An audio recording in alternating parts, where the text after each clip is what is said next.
Thousands of Michigan residents do not have access to high-speed internet, which has been a challenge for them as they try to work and continue their education during the pandemic.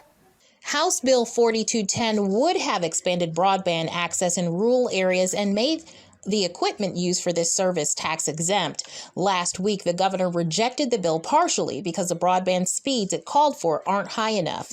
The bill sets the connection speed at 25 megabits per second, but Whitmer says in a letter to the state house that just doesn't fit the needs of modern living. Connected Nation is an advocacy group working to make sure all Americans have access to current internet technology. Spokesperson Jessica DENSON says she thinks the governor is right. We would agree with the governor that it is important that not only should we address this digital divide, but in a way that's future-proof. We're investing intelligently with good data, that we're providing internet speeds that really can help families, not just here's a patchwork, that's good enough for you. According to Connected Nation, 17% of rural communities don't have access to broadband that's fast enough. It's an issue that impacts 16 million school-age children around the country. ERIN SCHMANDT of the Caro Library System in Michigan's Thumb says the technology shortfall has been very pronounced during the pandemic, and libraries have had to fill in the gap. There was a teacher that was sitting in our parking lot teaching all of their classes because where they were at home, either they didn't have internet because there are places in our area where you can't get internet, or it wasn't consistent enough to be able to do video calls.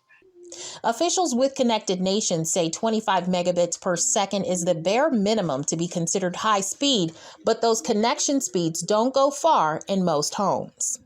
High-speed internet is defined as 25 download Mbps, 3 upload Mbps, and that's defined by the FCC. And basically what that means is, like, if I'm here at my home and I'm teleworking, and my husband is teleworking, we should be okay. But if you add another person in, we might start to see some slowdowns. One of the biggest hurdles these rural communities face is that the infrastructure to improve speeds just isn't in place. But State Rep Phil Green says for his constituents, the bare minimum is better than nothing. For someone to say, look, there's better speeds in the city, so therefore we need the highest speeds possible, I don't think that's the general consensus of those of us who live in the country.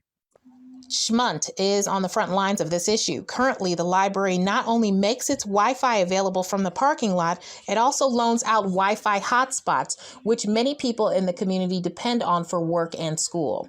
SCHMANDT says something needs to be done, but wants it to be a permanent fix, not a temporary solution. I honestly can see both sides. I can see, if we're going to spend the money, let's make it good. Let's make it built for the future. But at the same time, right now we have nothing. So the governor's office says in an email that during the pandemic, the state has allocated hundreds of millions of dollars to help schools all over the state bridge the digital divide. Representative Green says he's disappointed by the veto, but he is planning to work with his colleagues in the Senate on a similar bill so that it's more likely to be approved when it hits the governor's desk. Your neighborhood Capitol Beat reporter, Erica Murphy, Fox 47 News.